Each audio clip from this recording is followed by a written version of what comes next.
Good afternoon, everyone. We are back for our Beers and Friday.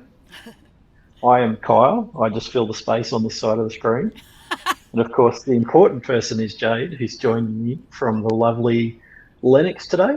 Yeah, we're at Lennox Point. It's glassy, but a gentleman just got out of the surf talking about the shark, and then yeah, that he was like, "Oh, there's sharks out there, but I want to go fishing, but I don't have my fishing rod," and it bumped me, and I was like, "Yeah, nah."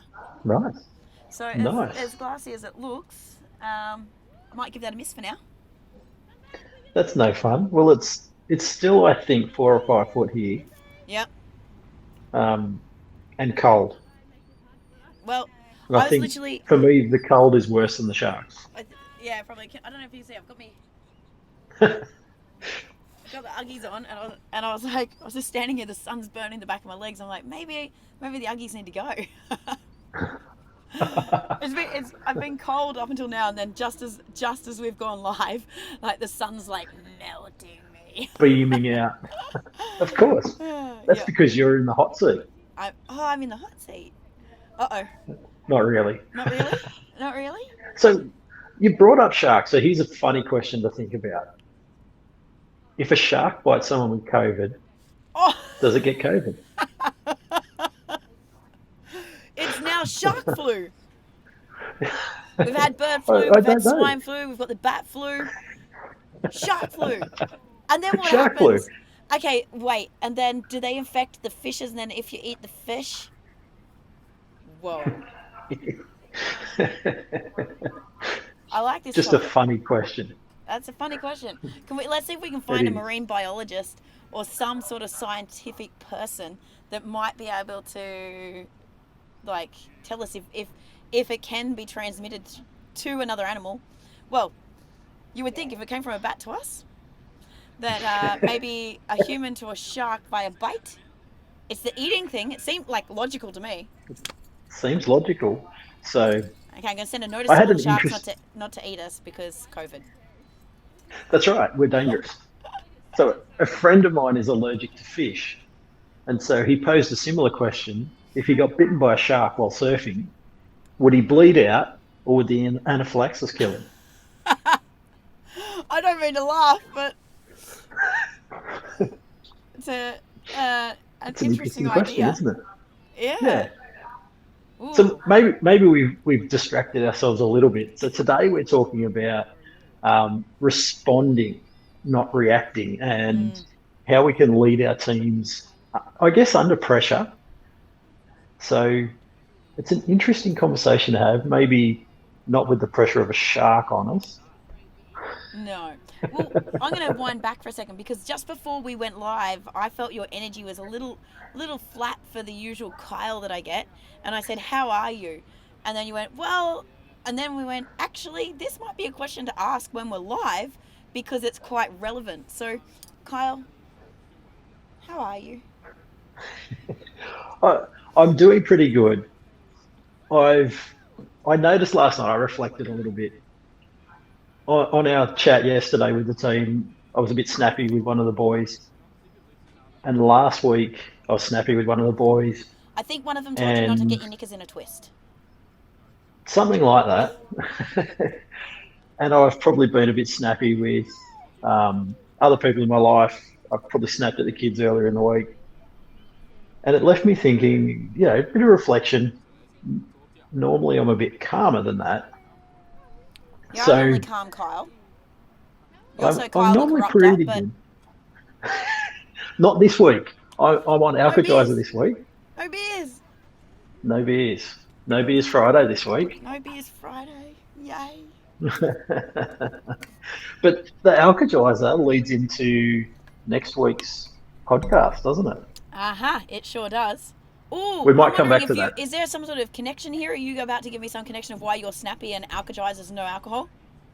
Oh, it could be. So it's all about leading the team, and for us in the business, we've had a few rocky lumps that have just been difficult.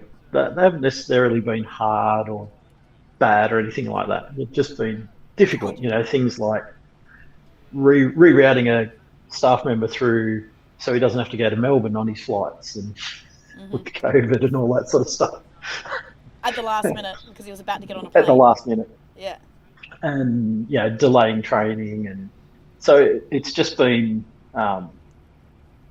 difficult, I guess. And so the reflection last night was, you know, why is the snap happening? Mm. And obviously, there's a lot of things sitting in the background that don't actually relate to the conversation that I had in the room yesterday or last week, Mm. or even with the kids on Monday. But it's just now hitting that threshold, Mm-hmm. and the food is a part of it, and the alcohol's a part of it. And this is, I guess, why I said it would be a good question while we're live talking about this stuff. Is the response, not the reaction, and really the distinction about being able to respond instead of react is not being above threshold. Yeah.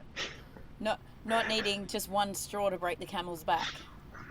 Yeah, and I was even chatting with someone, a friend that they're going through a diagnosis around ASD with one of their kids, Mm-hmm. and talking about this morning we had a meltdown because it was light. And I said, that's just the one thing that was able to be seen Mm. and identified as a stressor. Whereas probably what's happened is it's built up, and it could be something from 2 or 3 days ago Mm. that's now led to this kid in overwhelm waking up to light. Yeah. And we're no different. So we have all these stresses in our life, and food is one of them. If we don't eat well, alcohol is another one. Even if we only have one beer, one glass of wine, um, you know, too much sunshine, not enough sunshine, no exercise, too much exercise. There's all these things that add stresses into our world Mm. that, as we layer them up, bring us to that threshold and stop us from being able to respond. Mm. Yeah. And it just turns into a knee-jerk reaction of pent-up energy and frustration. It's like when you've got the pressure valve, right? And it's like sitting right on the edge, and it's waiting to be released. Absolutely. And it's hard for our teammates around us because they don't see everything that's going on. They don't know what's going on in our world. And if we're leading a team, even for them, they don't know the other things that are pressuring us. Mm. And I guess we tend to roll into reacting rather than responding. Mm. Yeah. So that's the long answer to how am I this week. I love it. So I see you're on the alkalizers. So are you in Deep Spring? I'm moving towards deep spring. Okay. Have you cut the sugar? So the sugar's gone. My diet's usually pretty good on sugar anyway. Yep. And I certainly notice a big effect on me with sugar. Yep. And funnily enough, my kids as well. Mm. It's amazing how it changes them when they've had too much sugar. So yeah, sugar's out, alcohol's out at the moment. Just trying to clean things up and reduce some of those stresses because I have control of those. Yeah, and I think as you mentioned, next week on the podcast we've got Eric Edmeades from Wild Fit, so I'm super excited to go through some of the stuff with him. I've had some pre-submitted questions that will help on some of this stuff too, in terms of how to deal with that with kids. But one of the key things, like you and I really know from doing Wild Fit and as leaders, the garbage in, garbage out sort of mentality with our food, but the what I don't think a lot of leaders realize is the effect of nutrition on their ability to lead and stabilize their energy and the energy that they radiate. When you've got, I know that one of your core things for the last 2 weeks is less caffeine, more move. Yep. And because we really do, our energy and our radiation and how we even communicate when we're overly caffeinated, and opt running from that sort of enhanced state, or what's right, I want to say intoxicated state, but not quite. But Well, it is, isn't it's it? not our true state. It's an enhanced or an adjusted state, and then we don't always make the right decisions. We're running a bit fast. It's not really from who we are at a core, because it is changing your behaviors. But the same thing with sugar, with the sugar crashes. You know, I always say, like, I don't eat lunch, often because I just don't feel hungry because I fast. But one of the things is I crash really bad when I eat. So, and I'm looking at this at the moment, and actually I want to go deeper in this with Eric. Yeah, I might have to do that. Just because I'm not sure if the fasting has done something to me, so that when I break fast, my body goes into overwhelm to process, because the food that I'm eating isn't bad food, like it's wild fit food, but I literally, I say I feel like I'm powering down, like the Yep. energizer bunny is running out because my body's gone into trying to process the food. And so if we can really recognize that, so I know that I'm no good, like if I've got a podcast after lunch, like I would never eat lunch and do a podcast, because I literally go into this sleepy, shut downy mode, and I've got to play with this and kind of look at, like, making it, going through that diary process again, like, okay, is it when I eat protein, is that what's powering me down, or is it something else? Because I used to suffer from irritable bowel, irritable gut, so all, like, certain vegetables used to literally send me under my desk for a nap. Peanuts, oh my god, peanuts, I'd be out cold on the ground, like the processing.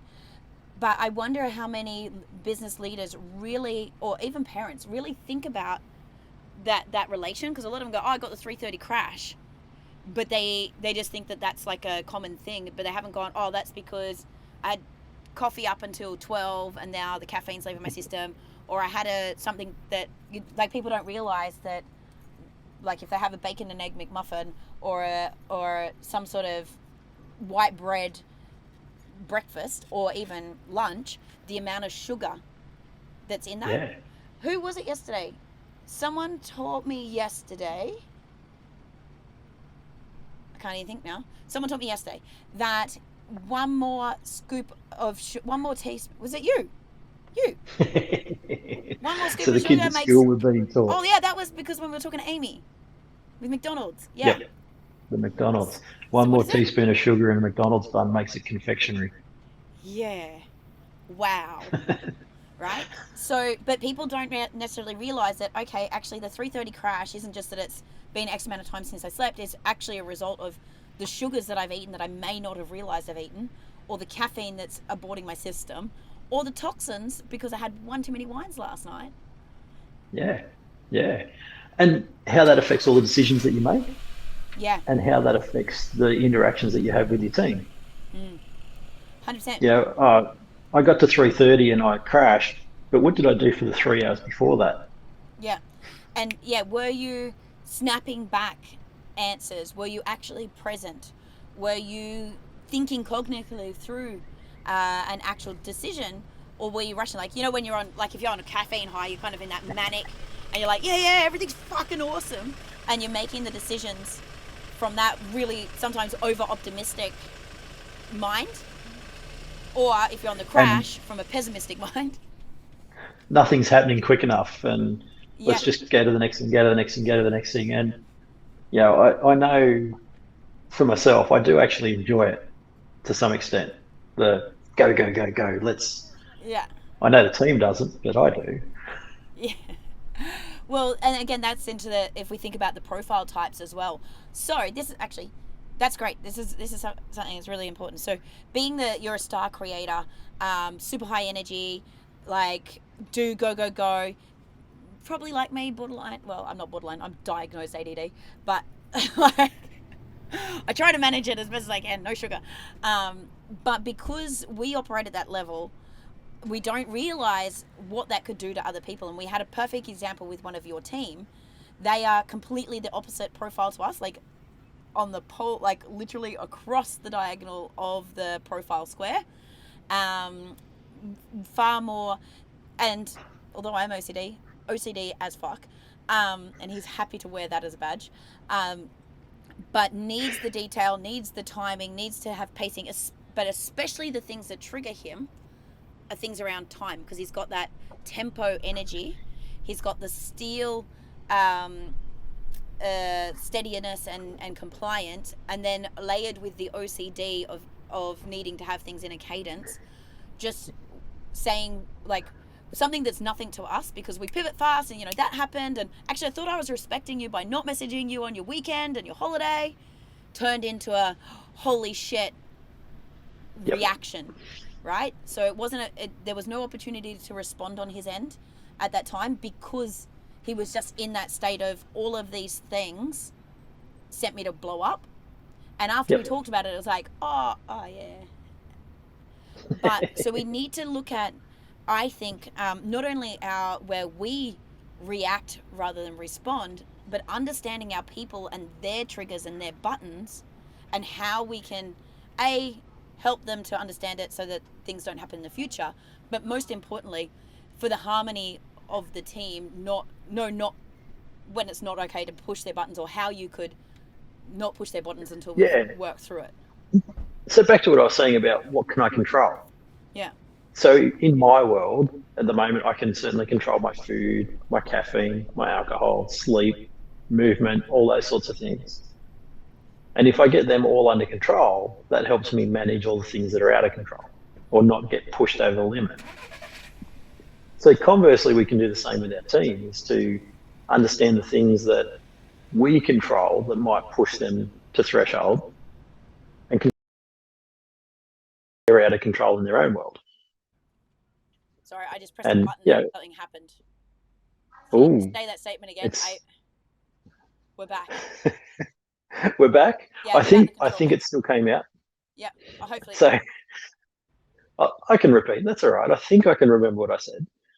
There hasn't been that much caffeine today. So it's what I was saying was for me, I know I can control things like my caffeine, my alcohol, my food, my movement, my sleep. I've got control of all of those things. And if I've got control of all those things and they're serving me well, that helps me to manage the things that I don't have in control. So if we've got team members that are pushing the boundaries or at their threshold, what we can do as a leader is we can control the things we can control.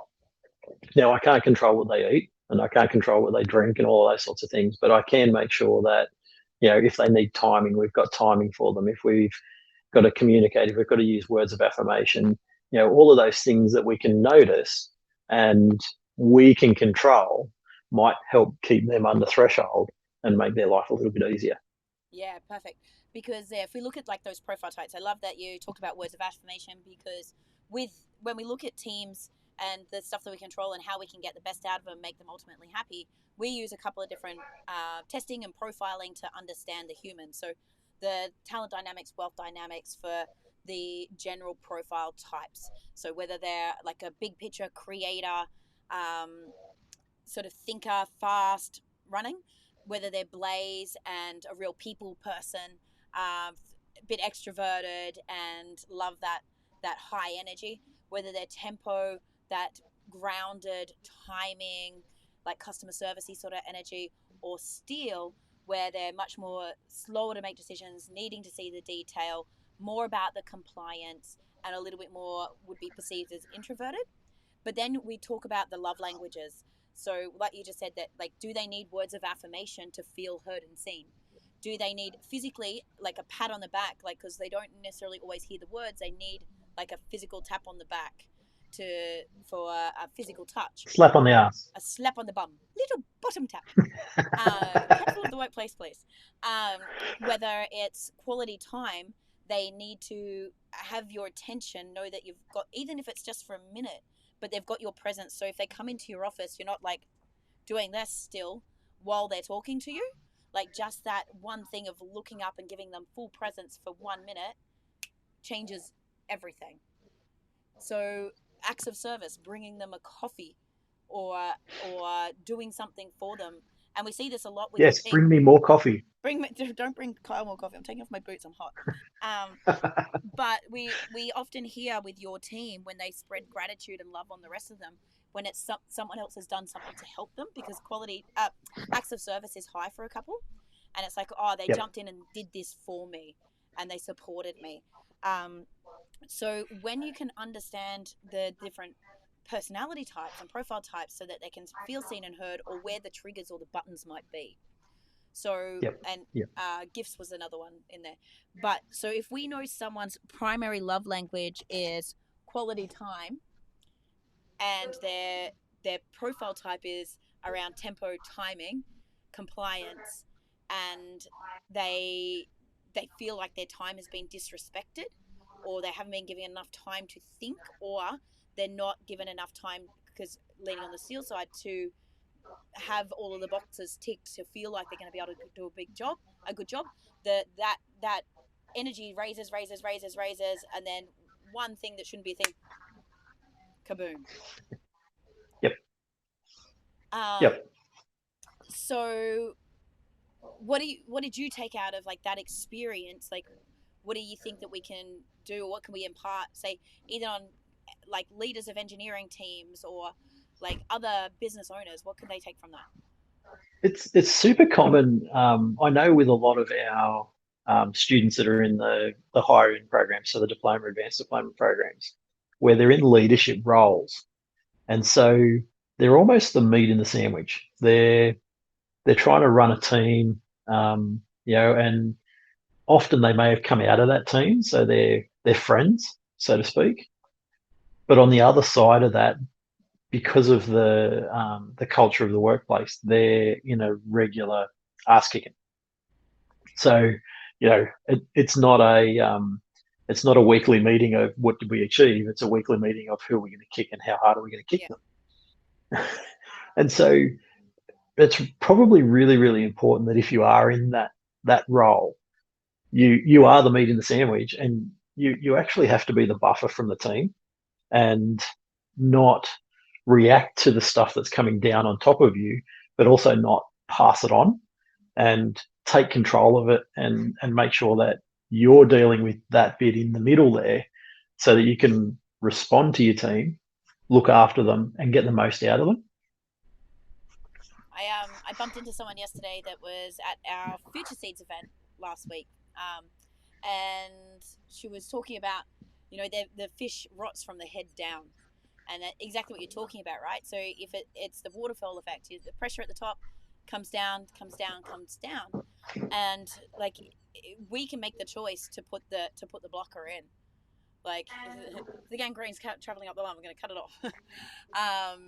So it's it's where we really need to act intentionally, but it's really where we need to understand our own triggers and buttons, and think about what's going to get the best reaction or response that we want from the team. So rather than just, if you've been yelled at coming in and yelling, is like, how do you feel? So if you stop and think about how you just felt through that experience, if you go and do it to someone else, how insanity to think that they're going to get a different response. Yeah, absolutely. And I always talk with the guys that we're training, and I say to them, think through the years that you've worked and the teams that you've worked in, and that one person that you worked for that you just got the best out of you for no reason at all. Yeah, you always did more for them. Their whole team always went above and beyond. They always achieved the most. And what was it that they did for you that was different? Mm, Because we all know that person that we work for, that you go, wow, I'd love to be working back for them. They yeah, were amazing. So yeah, think back through it, and a lot of it is all of that stuff where they were the shield to some extent. They just they looked after you. They encouraged, not berated, all of those sorts of things, and got the most out of the team. yeah, And then how do you do that yourself? yeah. And so I think I think it's a great point for people to sit down and journal on and really think about that. Like, go back and challenge yourself. And it could even be like a school teacher, a mentor, a someone from your external, like a friend that helps you always step up, and that you're like, okay, what is it that they do for me?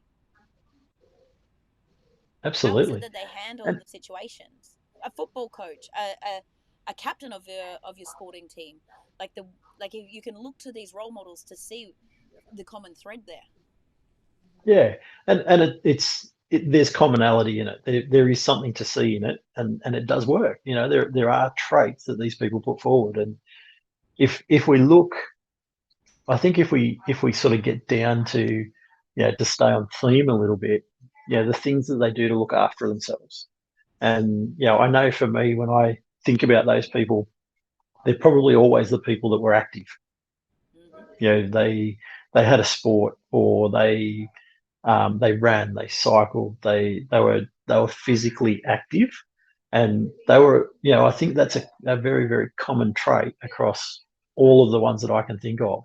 They were active. They looked after themselves physically. Yeah. Well, they say healthy body, healthy mind, right?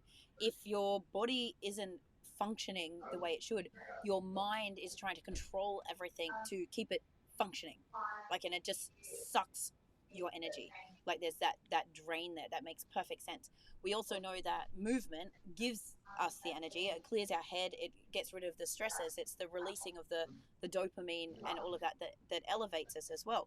And they've done a study. I think it was Michelle Crawford that I was talking to about this, about all of the like top 100 CEOs and business leaders, and Yep. the core habits, behaviors, and routines that are common across all of them. People thought it was like 5 a.m. club or super early. That is a common-ish one, but beyond that is that they carve time in the morning to spend on themselves, and the exercise piece being a non-negotiable.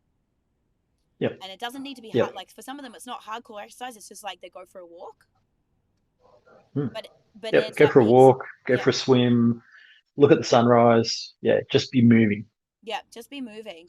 um I think that because it gets us back into our body and out of our thoughts is a big part. Definitely. um but also I think it's because we're telling ourselves we're safe and secure because we're able to spend a little bit of time refilling our cup, not just constantly reacting and servicing and rushing for everybody else. So I think there's a whole layer of psychology behind it that we don't necessarily understand, besides being fit and healthy. Because sometimes Absolutely. some of these people we look at, they may not look like the picture of perfect health, but it's still that they're doing that thing that's keeping their mind moving forward. Yeah. And so the thing that we do know is that exercise reduces stress. Mm. Whatever stress is going on in our world, in our bodies, we know that exercise helps reduce that stress. So that's, it's Oh no, I think a I've little bit lost. Oh, I lost you for a second, but you're back. I uh, got you at here. here and then Here. here. Yep. Okay, so what's here? Tell us the gap. So the bit in the middle was, we know that exercise reduces stress, and anything that we can do to reduce stress in our body is obviously good for us. That helps us, and it helps get us below that threshold. And things that the thing that we can control is, I can go and exercise. That helps reduce that threshold, and so therefore I'm going to react or respond better with my team. Yeah, beautiful. So if we think about our teams though, what's some ideas that we could do to help? Like you said, we can't tell them what to eat. We can't tell them not to drink. We can't force them to do activity outside of the office or outside of what we're doing. What do you reckon we could do to within the business to maybe bring a little bit more movement in? It's all about offering opportunities. So it can be as simple as a stand-up desk, or some sort of change location kind of thing. Um, we've finally put up a basketball hoop outside. That's a fairly common morning tea and lunchtime exercise. The boys have You also have a a gym in trophy. the workshop. We do have a gym in the workshop that we're making a bit more space around, so it's permanently set up. The basketball hoop comes with a trophy, so the boys play for a trophy. I think Joel's 5 from 5 at the moment, and Uh, holding that did we trophy did we tell proud. everyone what that trophy was? I know we did it on one of our I'm not. calls. I'm not sure that I should. It's a bit of fun. Well, It is. It is. what I love about that is one of my other clients, we just redid their company virtue. So we're going through a similar process to what we did with the APT team, looking at the purpose, the mission, the 5 year obsession, the virtues, how do we live this? And what we found was there's a disconnect. There was this high value of health from the leaders, but a lot of the team building activities was defaulted to what other teams do, which is like go out for pizza and beer, and there was Yep. people not coming, and it wasn't really, there was some sort of rub there. And so when they went, okay, well, if health is actually one of our core values, what does that mean to us, and how can we interact that in build our company culture activities into our DNA that really shows that we are congruent. So instead Yep. now, last Friday, there's a big basketball court out the back of Byron near where they work, and so they all went and played basketball and then had a picnic where they got healthier food options. They still had a couple of drinks and all that, but it wasn't around like we just like that unhealthy. And I think that a lot of that comes from not laziness but non-intention, like because Yeah. we every other business, like, oh yeah, you go out for pizza and beer or you go to the pub on a Friday, like that's culture. There's not been that intentional. I've gone all black, haven't I? There's not Yeah. that all intentional alignment to the values or the virtues, and how do you um, transmit that, and how do you live and breathe it within the team? And I think Yeah. even that, like by doing that, they're helping lower the stress levels. They're building the team bond and able to get out what it seemed like some of the frustrations that were in the office was able to be diffused by doing something on the court that was a bit more physical, and some of the frustrations sort of dissipated, but also better bonds were built because they had to, people that weren't in an actual team, but there were teams that had to work together. Once they had to be on a team, apparently, like this week has been crazy for them. Like there's people getting along better than they ever have, and so you don't have that reaction, because we were having a few things where people would just snap in the office and like have a go Yep. at somebody else, and that real like reactionary behavior rather than that chance to respond to what's happening. Yeah. And so we know,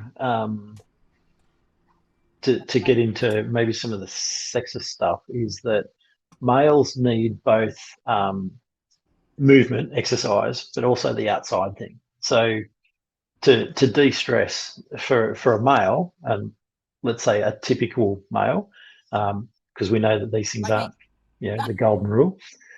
But when we when we when we're having troubles with boys, young boys, and particularly teenage pubescent boys, the most important thing for them is to connect with nature. And around that, particularly around that puberty stage, it's super super critical that they can connect with nature in a way that suits them, because that's our primal instinct. you Mm, know as you go through that puberty stage, you are learning to hunt and collect and gather, and the whole village is supporting you, but your role is out in the fields and the plains, not cooped up playing video with games. the women. Yeah. Yeah, playing video games. Probably prefer um, them to be with the women at the moment. I know that's a very sexist comment to make, but it's biology. We're not Evolution. talking about things that we're trying to put people in a box. What we're talking about is things that are actually scientifically proven that we need to do for boys. And so the idea of competition outside is perfect to diffuse situations. Mm. Yeah, beautiful. Um, I'm just going to go to the competition thing for a second there. We actually, with this other business as well, decided that the competitive nature was something that we needed to remove, because it had got a little bit over into the alpha ego, um, and to like gone into the over competitive nature. So looking at how we can diffuse that and how the values and the culture activities play to that, but knowing that there is still that competitive spirit. So how do you remove that necessarily from the team and their behavior internally and still help them fulfill that need, but not going too far? Like, not every single team building activity is about the competitive nature and Yeah, someone's got to lose for somebody to win, because that's embedding that, but giving that valve release. yeah, and just an outlet, to have it. And it's super important that they do understand the losing and the winning, Mm-hmm. because there are good in both. Yeah. Um, I know. So my kids are having or my eldest two are having a really tough soccer year this year. For the better part, they're usually losing in double digits. So, a really tough year. But it's really, really interesting to watch the other teams that, they get to 5 or 6 goals and they turn into a shit team. Really, really shit. Um, they get frustrated because they're being beaten all of a sudden. They're fatigued or whatever, and they can't. Instead of being able to score 6 goals in 5 minutes, they're scoring one, or they're not getting there, or they're getting shut down because our teams have switched on and they're doing better now. And they actually turn into shit teams. They fight, they backchat the referee, and this is consistent across 10 teams. Absolutely amazing. I So stopped off there for a second because there was a guy with a foam board, like one of the foamy boards, and it's got to be, maybe it's only 5 foot, but he was balancing it on his face in the car park, like the whole ball nice. balancing on his face. Um, but that's really interesting though, right? If again, it's that learned behavior. So if one team's so used to, I was going to say bullying, but dominating their way through a process, or um, using their assertive nature to get what they want, when the tables are turned, the reaction Yeah. is, and they just don't. It's foreign. They don't know how to deal with it, and it's like, okay, well, what would be your advice to some of their coaches? What could they do to those teams? They need to get them back to playing. Instead of playing for goals, they need to play for objectives and for outcomes. Mm. So, and this is whether you're winning or losing. This is actually probably the really important piece for a team. Is um, the ultimate goal is obviously to achieve whatever we want to achieve. And so in soccer, it's goals. We want to win goals. We want to score goals. If a team is quite literally that far up, then focus on the skills. You know, make the passes, make the touches, shut down the opposition. Be really, really strict in your set plays. So all of the other things that actually make you a much better team, while you're, let's say, coasting, focus on them rather than more goals, more goals, more goals. And then we're not getting that. We're not getting the extra goal. So now we're playing up and we're turning into 5-year-olds. Mm. I think what that translates for me, if we think about business teams, is focus on the lead measures rather than the lag measures. Yeah, Get too focused absolutely. on the end result, and we try and leapfrog forward, or we're so used to getting a result that we've got lax on the things that in between. When something breaks, it's like, oh shit, now what? So if we can focus Yeah, again on honing those skills, those little lead measures, to which are the stepping stones to get the ultimate result. yeah, because they're the things that serve us. They're the things that work for us. And I think as a coach, whether your team's winning or losing, if you're focusing on, the set play, or holding a strong positions, or, even just making passes, they're the things that bring goals eventually. Like what the while you've got the ball on your feet and it's on the feet of your team, you're not conceding goals. Mm. Yeah, if they can't score, they can't win, right? That's right. That's right. So, it's just, as you say, focus on those lead measures. Focus on the things that are actually marching you step by step forward, rather than, you know, oh, we banked 150 grand in revenue this month, but next month we're going to tank because we thought we got 150 grand this month. Yeah. And that happens all the time, doesn't it? And then Absolutely. the following month, this is where we get back up into that state of break again, because you're back on the treadmill, and you get to the end of the month and it's breaking point. Yeah, absolutely. It's just, yeah, you just end up in a cycle. So, focus on those lead measures like we spoke about. Yeah, so we squirreled off a little bit there. We went into soccer and all of those sorts of things. I definitely often find the correlation between sport and teams, though, right? They're called teams. Um, Oh, the coach is the absolutely. leader. So Legacy, about the All Blacks. Have you read that book, Not Legacy? yet, no. So um, it's a really good insight into why they are such a strong team. And it's not about the tries. It's not about scoring. It's about sweeping the sheds out and leaving it in a neat and tidy state when you leave your visitor sheds. Mm. Um, it's about showing up on time. It's about presenting yourself well. So really, really good. While we're talking sport, a really good correlation between you know doing the little things because they make the big things. Oh, I like that. I'm gonna actually. I think it might be on the bookshelf at home. I feel like the book's on the bookshelf. There's definitely a couple of All Blacks books there, being that Yeah. Steve's a Kiwi. Um, so I probably appreciate me reading some more about them. But that sort of stuff really is important to me, and I love to read it for the correlation to building like business culture and what we can look at.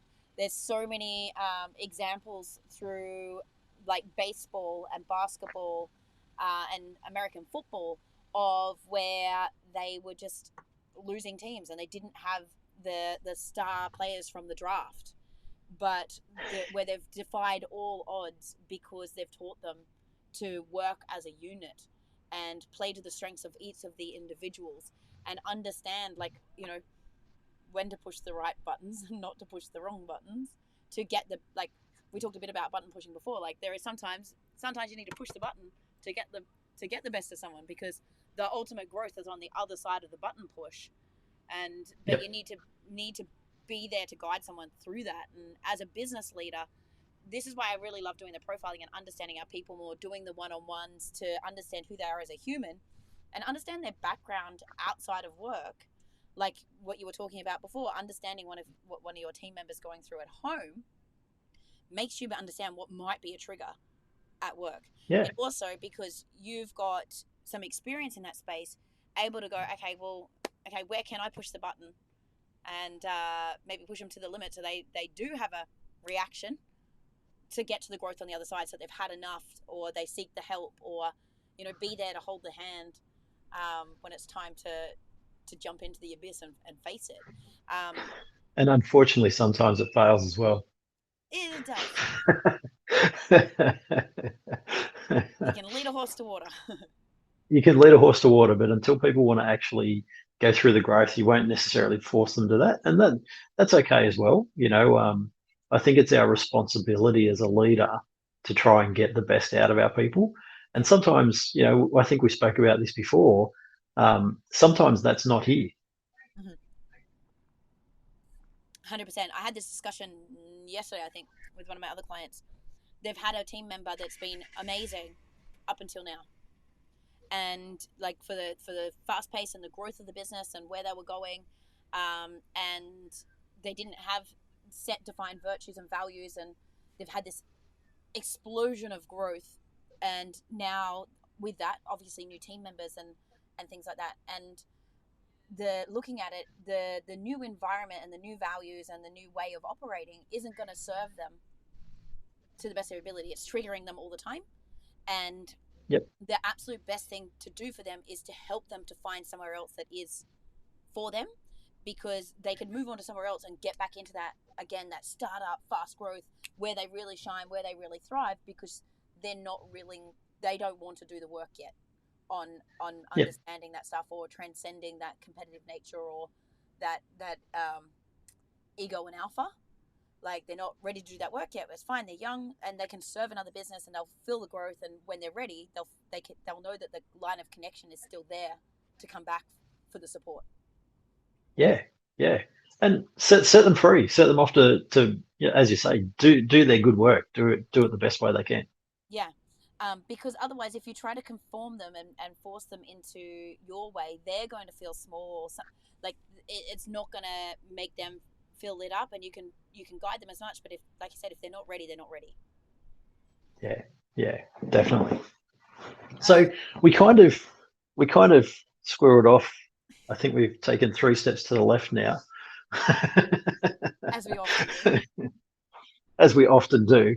We probably should come back and try and get back to maybe even a bit of a summary of what we were trying to get across. Uh-huh.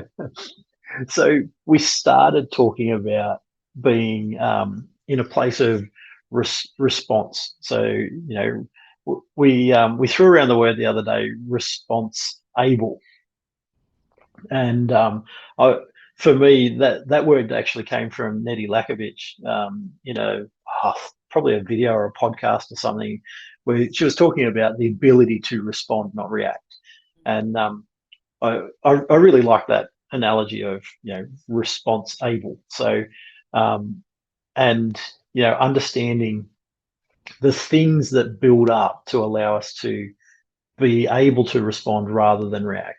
And that's all realistically, it's down to stresses. What are we doing to manage the stresses in our own world, in our own environment, and controlling the things that we can control rather than the things that we can't, because the things that we can't are always going to be there. We're always going to struggle with them. We're always going to have, you know, crazies in our world. We're always going to have, COVID in our world. We're always like all of those things are going to exist. Yeah. They're always going to exist. But the things that we can control are things like um, moving, exercise, food, and then taking away the bad things out of our world that we can take away, like alcohol and smoking and all of that sort of stuff. And Mm. I don't think I'll go too far into that because I'm sure Eric would love to talk for hours on those sorts of things. Yeah. I'm sure he will. And like I think to preempt a little bit into Eric's thing, like probably the one thing that I remember the most from WildFit is, you know, we look at grains and the purpose of grains is to be pooped out by a bird. So they're, essentially what it is it's something that gives us discomfort and wants us to expel it. So when we want to make bread, what we do is we grind that up, that stress up, and we turn it into a really easily digestible stress, and we put it into our bodies. And without knowing it, what we've done is we've fed ourselves a stress over and over and over again. So I won't go too much more into that because I'm sure Eric would love to talk about that. I don't know if it comes up or not, Oh, but I hope so. I only have him for it's a finite time. and it's those sorts of things that we might not necessarily understand is adding to our inability to respond. Yeah. And I think just to circle back again, what we talked about, like what can we control within our team? Like we can't control what they're doing outside of work, but we can control what happens inside of work and how we can intersplice things like adding movement in, like whether you do a walking meeting instead of always doing stationary meetings, whether you do stand-ups instead of sit-downs, giving the opportunity to have a desk, providing Yeah, like you said, like a basketball court. What can you do to encourage that extra movement?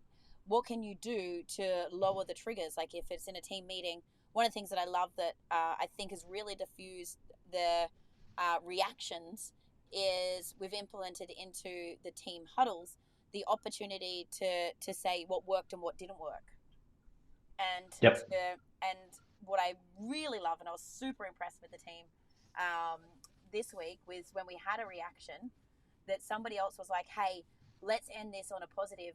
Can we do our gratitude thing again? Can we spread the love? Where can we recognize some people, knowing that words of affirmation is a big one as well for some of them, and that yep, recognition and it just completely dissolved the energy in the room. Like the way that everyone left was so different to what it could have been if it was just left in that, like, oh, but I don't feel like no one's respecting the fact that I need to know these things, and high Yep. energy. All of a sudden it was like, oh yeah, everyone's really helped. Like, we're doing this, and I've got this list of stuff that I'd like to see us work on, like the voice being there. Because like you said before about the meetings with a lot of the engineering guys, it's not about what celebrating the wins or what worked. It's a coming in and it's like, whose fucking ass is going to get kicked right now, Yeah. and like how can we, and a lot of managers, because it's that's what's been fed down to them. What they're modeling is they've always been yelled at, and a meeting's always been about butt kicking. There's, especially in your world, how many meetings start, like we start with an icebreaker or a breathwork session or an attitude of gratitude rather than who stuffed up this week, or but Yep. Who also, wants to bend over first? yeah, who I'm ready. Right, it's giving them that voice, that platform as well, though. What worked, what didn't work, what can we iterate, what can we do? And it's not about a bitch session. It's not like that, if someone's got that bent up straw breaking, they haven't had a chance to be heard. It's more constructive, and it's like, what can we do to benefit the whole team, to benefit the whole customers, to benefit everyone around us. And Yep. Yep. I think that reduces those pressure moments of where they just snap. Yep. Definitely. Definitely. So control what we can control in our world, control what we can for our teams. What's our last one? Our world, team world, customer world. Surf more. Surf more. Surf more. Always surf more. That's always going to be the answer. Oh, it's so glassy down there. And there's lines. It was like 6 to 8 foot on the point yesterday, which wasn't for me. I surfed what goes in the pass. That was a fail. Um,